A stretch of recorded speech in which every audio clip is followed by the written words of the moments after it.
All right. Good morning, everyone. Welcome to our monthly coffee chat. Thank you for starting your day with us. My name is Rachel Zamsky, and I'm the marketing specialist here at Aqueduct Technologies. I just want to note that today's call is being recorded. We want to keep this interactive, so if at any point you'd like to ask a question, please type it in the chat or Q&A box, and we will let Rick know. Without further ado, Rick, the floor is yours if you'd like to introduce yourself and our special guest for today. Awesome. Good morning, everyone. Thanks for joining our coffee chat. I am Rick Beaupre. I am a cybersecurity solution architect here at Aqueduct, and I'm joined today by Tom Kiley, who is working Cisco. Good morning, Tom. Good morning, Rick. Thanks for having me on. Yeah, this is when you and I were discussing this topic. One of the things that came to mind for me was there's a lot of confusion out there about zero trust. And one of the things that I think our customers and people struggle with is how do you navigate this confusing landscape? And when we were bringing it together, I think we put a great presentation together today to help you walk through that. Typically what you'll see us, this is kind of podcast style. We'll have some slides up there that we'll reference. And then at the end of this, there's a Q&A for this. Just a quick note, you guys will all get copies of this presentation. In the presentation, I put resources in the back of the presentation that are all clickable links. And it helps you do a few things. One, it'll give you architects. It'll also give you standards, and then finally give you notes from the field on what folks are doing for implementing that. So let's kind of jump right into this here. So I would start off with things like the definition, and really the definition of zero trust when you look up at it is, never trust but always verify. Tom, what's your impression of zero trust in your world? Yeah, I think what you said at the beginning is absolutely right. There's a lot of confusion around it, and it starts with the definition. So I think we have there, never trust, always verify is kind of one of the gold standard, right? No matter what you're securing, right, what you're accessing, never trust that traffic, always verify it. And I think, from a high level, we can really boil down zero trust to securing the traffic when a subject accesses a resource. I think it's important to put it in that terms because it goes farther than, just securing users accessing an application, which is different, right? Because for securing users, then how are we going to secure something like, a water pump at a water treatment facility, something that doesn't have, constant user interaction. So I think coming at it from a high level is the best place to start. And that definition of never trust, always verify is a solid starting point. Well, I mean, you just kind of said it, right? So the edge is now where the data resides. So that's really how we're going to have to approach zero trust. Yeah, yep, absolutely. I think, especially over the past 3-4 years, but it's been coming for a long time. Networks are becoming decentralized, right? Things are moving outside of the data center. So, the way that we secure things is changing, obviously, simply based on where that data resides. And what we're securing, right? There's so much stuff in our networks now and everything else. Let's take a minute and look at some of the key principles. And I think these 4 things that we always talk about are the things that for our folks that are on this call that are going down a zero trust route. If you keep these things in mind as you're starting down your journey, this is going to really help you and give you the greatest success. And if we kind of look at these, putting down, the first one is the least privilege. I think here, Tom, I think you can agree with it. If we restrict access and really flip this to a role-based access on it, that's really gonna give us the most value as we build out these zero trust architects. Yeah, I agree. And I think, these principles are really coming at the idea of zero trust from a high level. And then per use case, per customer, you can actually narrow that down into what's most most valuable or most applicable to the customer or to the use case. But in general, this is really where you start, right? So least privilege, right? Users and devices, really anything on your network has just enough access to get what needs to get done, nothing more. So limiting your attack surface right off the start. And then hand in hand with that, right, microsegmentation. Dividing that network up, right? Again, more focused towards those devices that users aren't logging into, right? I bring up the water pump example. Again, limiting that attack surface, making sure that things that shouldn't be talking to each other aren't able to talk to each other right out of the gate. And then with continuous authentication, right, back into the user space, making sure we're always understanding who the user is, what they're accessing, and maybe even getting in deep as to why they're accessing that resource or what they might need it for, which gets us to number 4, which is that strict access control. Right, we need to understand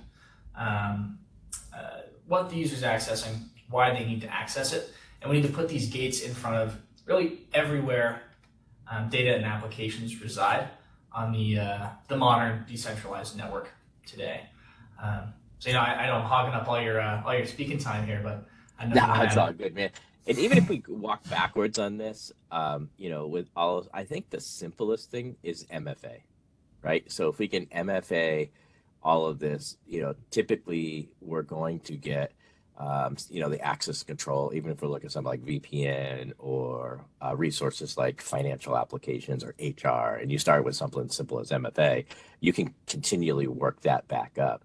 When we go to role-based access, whether we're using a single sign-on or we're doing something with objects in AD or whatever we're doing, that's really going to help us start down the micro-segmentation route. Because I think a lot of people struggle with micro-segmentation, like what do I segment, right? And typically I can say things like, well, let's do workload security. Let's start there, because I think that is the most straightforward way to do that, right? And I think if we look at these principles of zero trust, before we get into this confusion, is these 4 things are going to help you navigate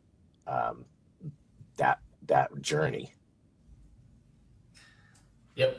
Yeah, absolutely. And there's definitely ways to get down the rabbit hole in really each one of these. But perfect place to start, I think. So let's look at this. And you and I have had many conversations over this market confusion.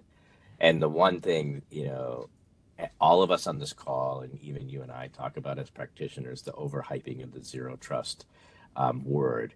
There's buzzwords, there's products that specifically say, we're zero trust. The thing that drives me batty is the misconceptions of that zero trust as a product. Yeah, I agree with that. And I think, I'm sure some other people have experienced this, but I know once the COVID restrictions were lifted, I was super excited to get back out and start, going to events again. One of the first events I went to was a security showcase, trade show. And I remember I'm walking down these aisles, and every single vendor, every single one, has zero trust in big letters right on top of their on their banner, on their branding. And I'm like, what's going on here? I'm looking at these products, and I mean, they cover an area of zero trust, but not the whole thing. And again, zero trust isn't a product, right? There's no silver bullet that you can buy and install, and boom, you have zero trust. I think an even better way to describe it is that zero trust is a moving target. I don't think anybody's ever going to 100% be there, because once you finish your zero trust implementation, now you've spun up more workloads in the cloud, or maybe you're going to migrate to a different cloud provider, or you acquire a company and now you need to deploy to that network. And on top of that, the network is constantly changing, right? Over the last 5-10 years, we see humongous adoption of public cloud, but I mean, what's going to come next, and how are we going to secure that? So long story short, right, there's no simple path to that zero trust. Um, But I think it's all about reducing risk, right? And I think that's where people succeed with zero trust, and that is looking at these things like we talked about, those four key principles. You know, starting there and then kind of formulating a plan where I can incorporate these into my network, really start down, a successful path on this. I think when you were talking about the walking down the expo center, the misleading promises of the vendors or the oversimplification of it, is one of the things that really causes issues in the market, right? Where people are like, okay, I'm going to buy XYZ product and now I'm going to be zero trust. I think if we can get in front of that as practitioners, and that's, I know you and I have been working on this for the last couple of years to get in front of that and really help our customers look at this from a higher lens and look at this as zero trust is really a map. And then what we're going to do when you look back at those four key principles, those are waypoints along the way.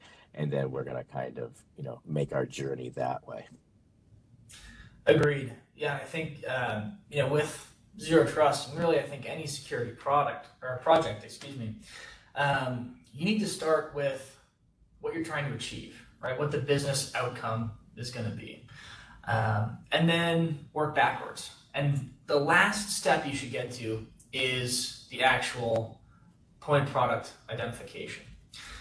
So you start with what you're trying to achieve, understand what controls you need to put in place, what objectives you need to fulfill to get you there, and then fill the products in.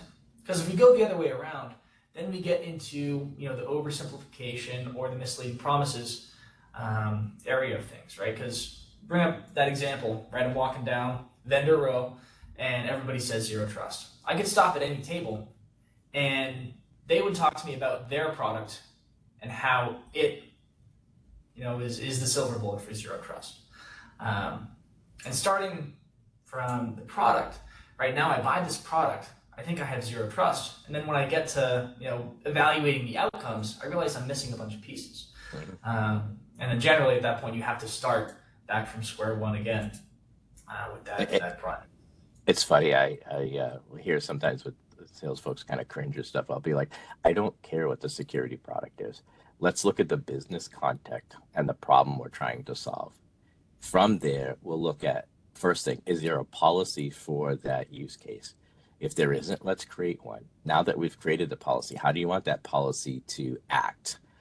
When you, as a business, every business is different, so the policies react different. So based on that, now we'll put a product in or a technology to solve that. What that helps with is the fact that we're mapping everything to a policy or control, and that's really down our path to zero trust. The other thing we have to keep in mind is with products is make sure product A talks to product B talks to product C talks to A. And that's that platform story that I think, a lot of folks miss when you were saying you go down that expo row, one singular product isn't going to be the fix-all. It's really going to be a platform. And it's important that each product, can glean information from another product so we don't have those, those gaps. Yeah, absolutely. I think, obviously that's important to have interconnected securities that the products can talk to each other and make security seamless. One, because obviously you don't want to have any security gaps in your implementation. But the second piece, which is just as important, is if your security implementation is disjointed and things are slow, once users start to feel the drawbacks of that, right? Authentication is slow, or maybe they don't have access to the right thing, so on and so forth. Then you've got a huge problem once you start impacting the day-to-day users. Making sure absolutely. I do want to talk a little bit, and I know I spent a lot of time in this, but I just want to talk about standards. And one of the things that I feel is important is when you build those policies, those control frameworks, to have a standard, right? We're finding a lot of vendors are creating their own standards themselves. And, my product will do this, that, and everything. and their definitions benefit their product. So one of the things I always do is I always point my customers to NIST 800-207, and not so much that you implement the whole thing as 800-207, but you really use that as your guide, as your legend to your map. And I think that's important because it's the most vendor neutral, right? So it has different things, and then you can use components of that into the NIST cybersecurity framework. You can just post it at 853. You can use various components of that to get you down the road of compliance. What is your take on standards and everything that's going on in the marketplace with that? Yeah, I like your take on that. I think that first bullet is important because there are a couple of vendors out there that are really good at telling you what zero trust should be through their lens, right? They can be very convincing, and that can be a trap sometimes, right? Because for some customers it might be exactly what they need, but for others it might leave them with gaps, right? And then again, circling back to what we were talking about at the beginning, right? You need to start with the business outcomes, understand what you need to achieve that, then bring in the products. And I think the NIST 800-207 framework is a very good starting point for zero trust because it is very high level. Right? You have your subject, your policy decision point, and then your resource. It's very simple, but you can apply that to almost any interaction on the network. And there are a number of products that you can plug in to actually achieve that sort of framework. And obviously it goes a lot deeper than the high level we're going to go through on the call. But Yeah, I think absolutely. it's, in my book, I'd say that that's the gold standard to start with when it comes to zero trust. Well, and it takes two important points, right? So it really has that cloud first methodology, right? Because most modern attacks are in the cloud. And then it takes that work from anywhere model, which, after the pandemic, that's the new way, work from anywhere. I know you and I are guilty of this. We tend to work wherever, whenever, there's a problem. Sure, let me log in, let me fire up my mobile phone or my laptop and get that problem. So there's no specific, I'm at work, I'm not at work, right? We as a society of just really that information coming all the time. I think it's important for us when we start doing these zero trust to protect our assets that, we have this, our zero trust is kind of helping our users work from anywhere model. Yep, exactly. Security without getting in the user's way, really important. So I want to kind of pick your brain on these things, and I have this myth versus reality kind of fun game that I play with folks, and we kind of talked about this already. Myth that zero trust is a product, and it is not, right? It's really that security philosophy, and I think we talked about this. More importantly, it's a strategy, right? And I kind of drive these home. What's your take on that? Yeah, and I agree. We definitely we hit on this one earlier, but yeah, zero trust is not a single product, right? There's no silver bullet. There's no magic package you're going to install on your computer, on your network, that's going to bring you to zero trust. And the reality is, right? Yeah, it's a moving target, and every customer's journey to zero trust is going to be a different one. It's different based on vertical, based on how the network is built, based on location. There's so many moving parts that not only is there no one product that can be defined as zero trust, but it's next to impossible for that to be the case in today's world. Yeah, you brought something up too. The other thing, let's kind of push this home too, and that is that zero trust really has to be dynamic. Because if you're on-prem and you're working towards a cloud, that same policies need to shift up with you.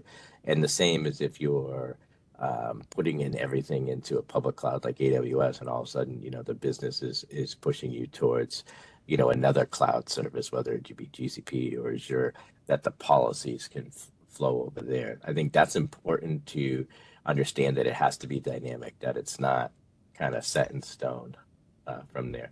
My next one is the myth: zero trust equals zero risk. I've actually got this one from a vendor, and I kind of flipped it over, but you can see in this one, right? Zero trust reduces risk, but not all risk is eliminated. And we as practitioners are never going to get all of the risk.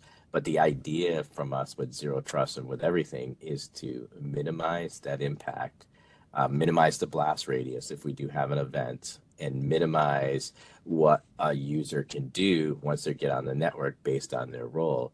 I think that's the key to having a successful zero trust program.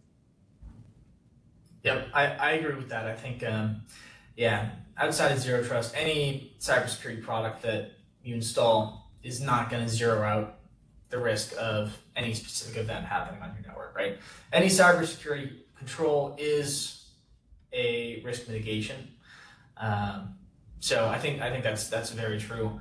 I don't think anybody that installs any product within cybersecurity, including zero trust, should expect that their network to be 100% secure. And that kind of ties back into the silver bullet thing, right? Just broader scope, right? Within cybersecurity, there's no silver bullet that's going to make your network 100% safe. So I think that's a good lens to look at things through. Yeah, this next one I actually got from a conference from there, and just listening to different peers talk about this, and that is zero trust or all or nothing.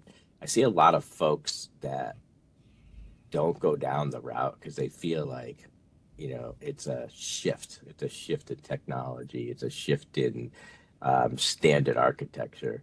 And to me, I feel it's an evolution of architecture.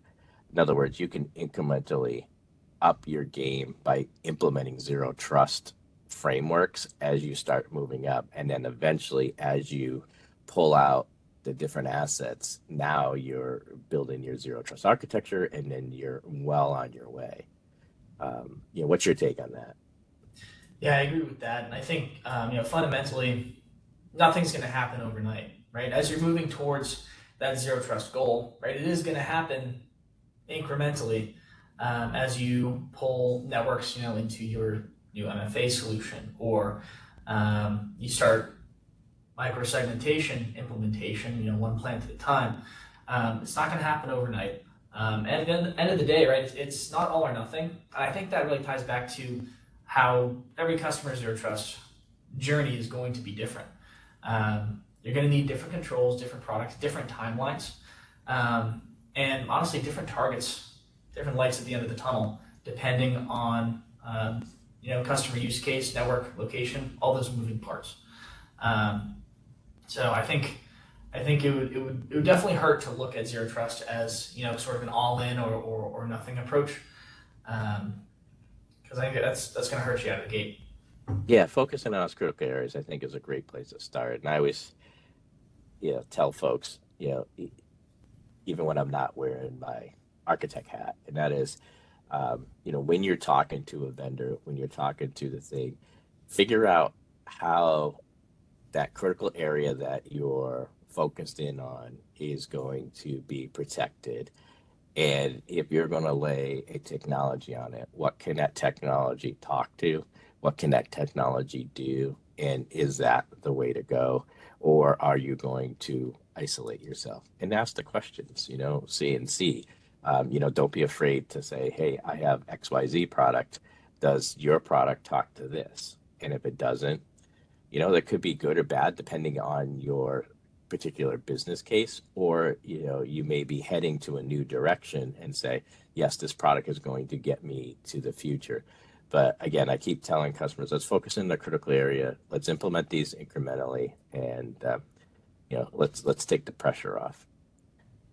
One thing I want to spend a little bit more time on is really just navigating that marketing maze from here. And again, I'll just go back to, educate yourself, right? Understand those core principles, understand the terminology. There's a lot of FUD out there, and, I'll even reference back, team, and this presentation is going to have a few links in there to help you navigate some of these core principles and look at the technology.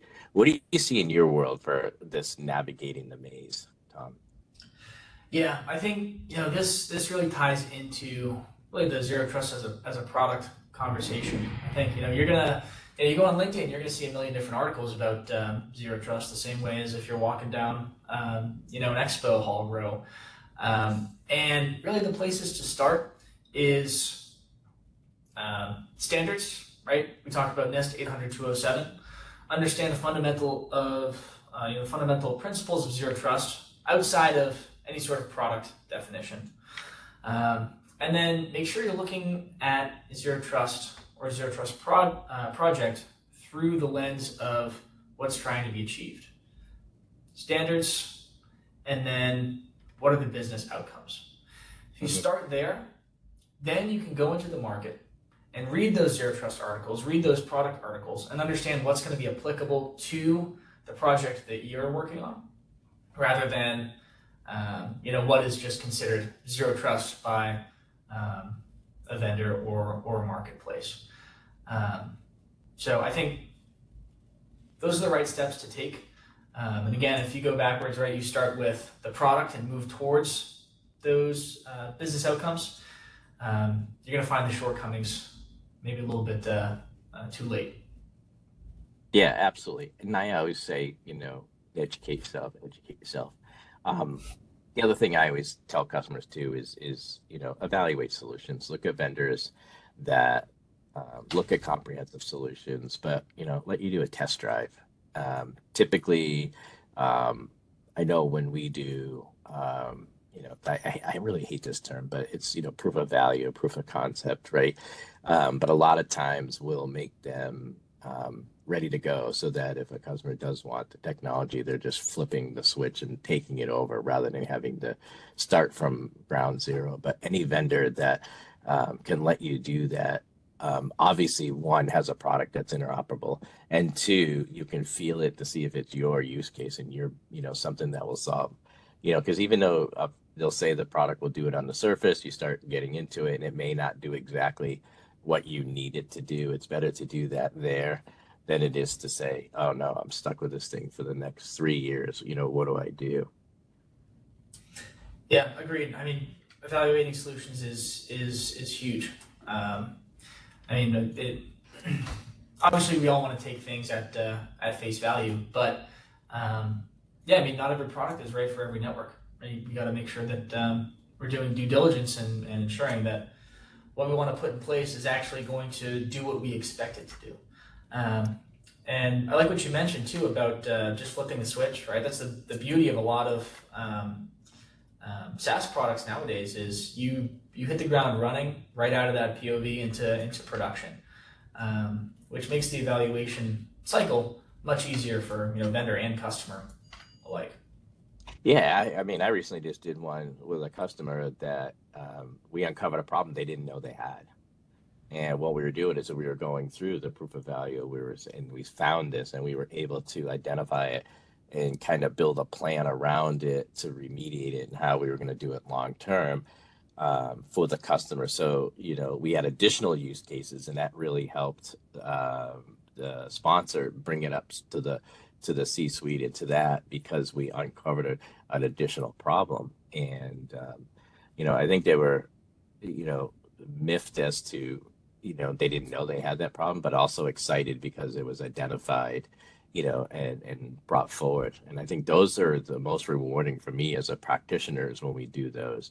But I think from us is with cybersecurity, we're always fighting right this war, and we're always fighting these people that are trying to get in our network.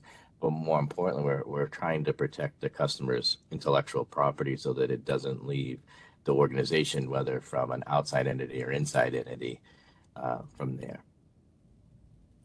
One of the things I'll finish up with here is from the marketing maze is plan incrementally. Again, back to that all or nothing. We build a plan. Tom, I know you guys do this too. Typically, we try to work with a customer in stages. So, whether that's a 30, 60, 90-day plan, I've had customers do, 60, 90, 180-day plans. Whatever makes the most sense in your business is really where we want to plan.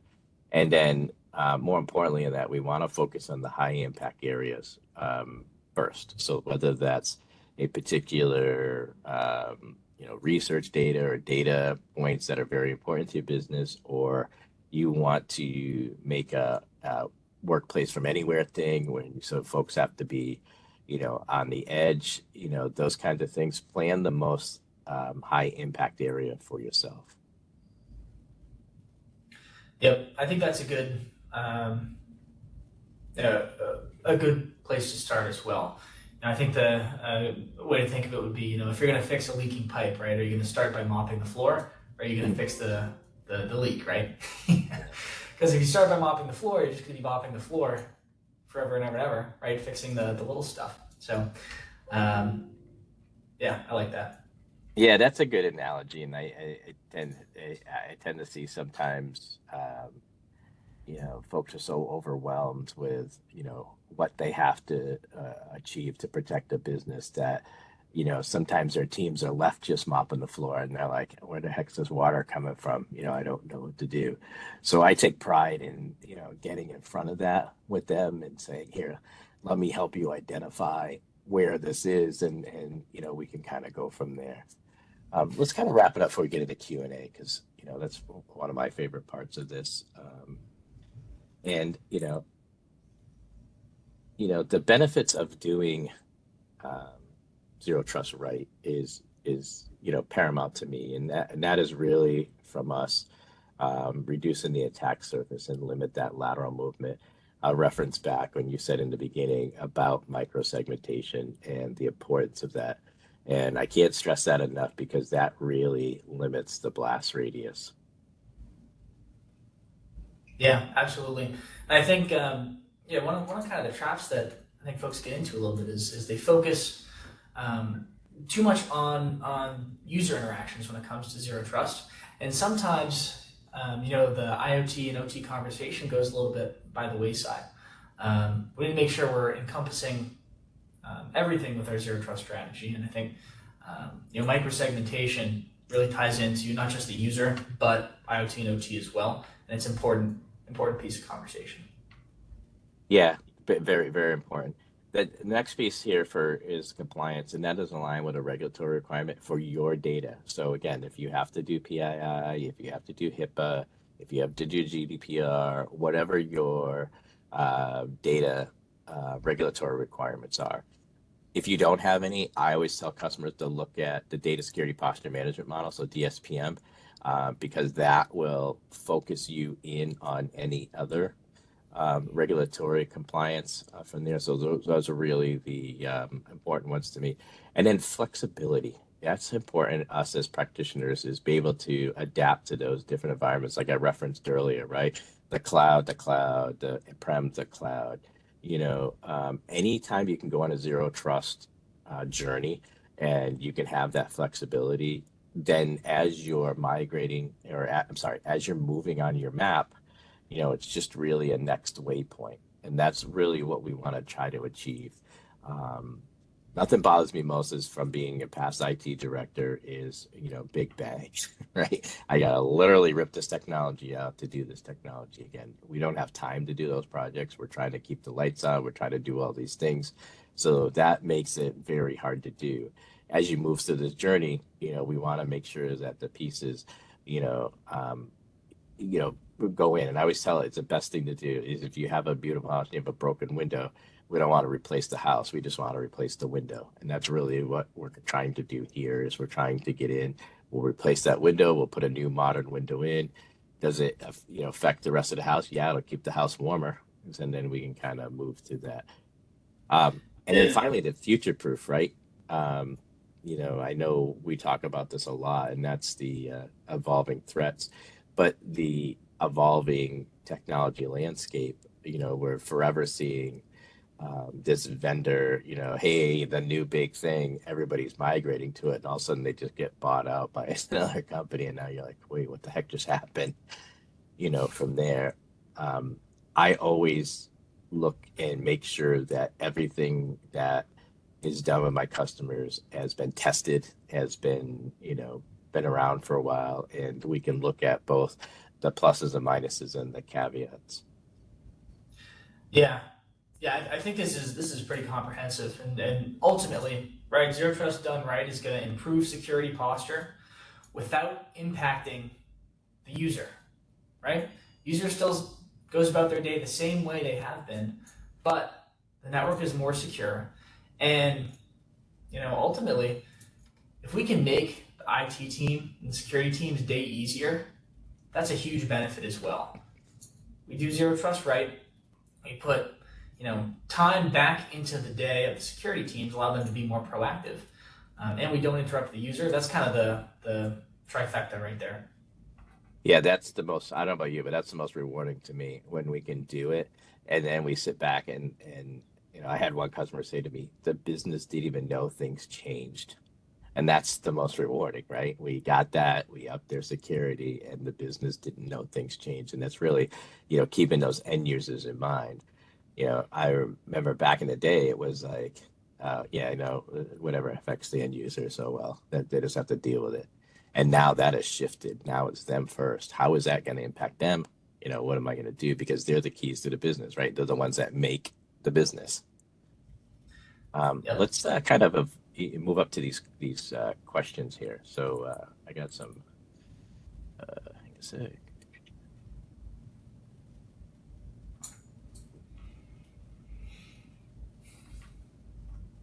Let's paint this out real quick. Just want to get into these questions, and we'll get back to this thing here. Okay, question.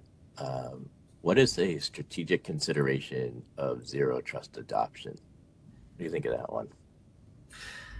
Yeah, so I think, obviously it starts, like I mentioned, right? You need to understand the business case, what you're looking to, get out of implementing zero trust. And also probably pair that with a standard. We like the NIST 800-207. But then at that point, right, take a look at what you're trying to achieve, look at the products that are on the market, and see what best is going to tie to those outcomes. And oftentimes it's best to start in a vendor agnostic approach, right? So for example, I need to secure user access to an application, and users are going to be accessing it from anywhere. That's great. To achieve that, I might need an MFA solution.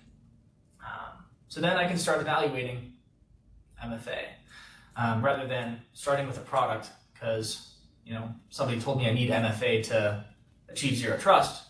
Now I have an MFA solution and I'm not really sure what I'm going to do with it. It can be a little backwards. So I think start with a standard, start with the business cases, understand what solutions you're going to need, then evaluate your products and move from there. Yeah, the next one, this goes back to kind of what we talked about in the beginning. Let me just read the question. What is the practical preparation for zero trust? And in my mind, if we go back to the beginning, it's really role-based access control. And that is, using, I'm a big fan of single sign-on, whether that's Azure single sign-on, Duo, Okta, all of them have something. And I think that helps you down the zero trust journey because if it doesn't pop up in the portal, they don't have access to it, right? And that's really gives you that mindset of, zero trust. Another one, and, I know we've talked about this, is data categorization. So not so much classifying the data, but making sure that you at least do the big four, I always call them. And that is it public, non-public? If it's confidential, non-confidential, right? And that's really where you do those categories. Then you can really start helping the zero trust because, nothing confidential is ever going to be public, but then some confidential stuff can't be viewed by certain users. So again, we go to that role-based access of it. Yeah, I like that you mentioned the single sign-on as well, because that really ties into what we're talking about around increasing security while not impacting the user, or even in this case, maybe making the user's day-to-day a little bit easier, making things smoother. So I like that. Yeah, you bring up a good point, and that's a lot of those single sign-on projects that we've done. It has made the user's life easier, right? Because they just log into a single portal. They have all of the assets that they need right there. It can do a thing, even us here, when we log into our portal, I can do VPN, I can do whatever I want from that portal, and away I go.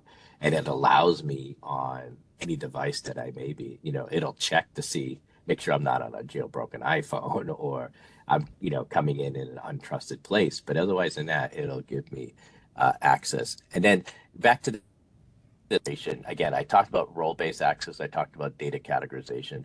I always add encryption. I try to get encryption at rest first, so make sure that data is sitting there, is encrypted at rest. If your business requires it, do encryption in flight from there. So if you're banking or you're in high value transactions, you can do encryption in flight. But again, make sure at the minimum you do have encryption and rest. And then here's one that I think is overlooked a lot, and that is the workload security. I think when you get to the cloud, it's an interesting model to try to secure it. But if you can secure the workload itself, I think you start from there and then work your way out. It is a lot easier for you to head down that zero trust model. What do you think of that one, Tom? Yeah, so I like that approach. I think I wanna mention the other side of the coin. So you mentioned role-based access control and encryption, right? And I think on the flip side, right, what's also important with zero trust is going to be microsegmentation, asset tagging, and decryption, right? So for anything that's might be headless, or a user isn't going to be logging in and accessing things from, right? I like to use the IoT/OT example of a water treatment plant. You need to make sure that network is segmented and those assets are either tagged or in some way you understand what they are and what they should be accessing. So you don't have a water treatment plant accessing HR documents, right? Because that's a surefire sign of an attack. But I digress. I think that's very important. Just as important as role-based access is microsegmentation. And then the decryption side, right? We need to understand what traffic is flowing through the network and even out to the cloud nowadays. So making sure you have a solution to decrypt and provide visibility to that traffic is important when it comes to zero trust as well. Yeah, absolutely. Thanks for sharing that. I think those are important points, as well as looking at both sides of the coin. As we wrap up here, we have our conclusion things. Again, always plan. I think that's the best way. Tom mentioned looking at your assets. Incorporate zero trust principles. Let's do, identity access control, so role-based access. Network monitoring analytics is very important to understand, your abnormal behavior. The more automation you can do, and this is, to me, is really important, and that's the continuous improvement, right? So always try to make sure your network is getting better and better every day. Vendor selection, to me, is important in the sense of look at vendors that do a platform story and not just that one single vendor. And then, importantly, from all of that is make sure that you get executive buy-in from that. In this series here, you'll see that I always include resources. So I will mail this deck out to everybody that's signed up on here. As you go through this, each one of these links is clickable. They'll take you to, in this particular case, the maturity model. We included the standard for you. We brought you to the NIST Cybersecurity Center and really focused in on, what does NIST 800-207 look like in the real world? And then you'll see I included some use cases in here. There's a vendor use case from Cisco that Tom shared with me that shows exactly what we talked about in those 4 key principles. And then on the bottom one is really looking at lessons from the field, getting yourself into a good place from that. As always, head on out to our cyber risk maturity self-evaluation, 20 questions, 10 minutes. It's a downloadable report. It gives you kind of a sense of where you are. You can always reach out to us for a security workshop from here. Those are free. We can do whatever, time you like, do them on site, on a webinar. You will get a copy of the session recording in addition to that. And then shameless plug, we are having a cybersecurity summit October 5th, 2023 in Canton. It's shaping up to be quite an event with breach coach and cybersecurity insurance professionals and a lot of risk management. So I'm really, really looking forward to it. So thank you so much for joining. I will send you over to Rachel, and I look forward to seeing you, everyone, on the next coffee chat. Thank you, Rick. Yes, the summit is going to be great. We're really excited about that. Moving on, we'll include the registration link to our Cybersecurity Summit in the follow-up email if you would like to attend. We'll also include today's recording, a link to that cyber risk self-evaluation, and more information about our security workshops. And thank you so much to Rick and Tom for sharing your expertise with us today. If you think of any questions after the call, don't hesitate to send them over, and I'll share those with Rick and Tom to get them answered for you. And thank you all for taking the time to join us this morning. I hope you enjoy the rest of your day. Thanks, everyone.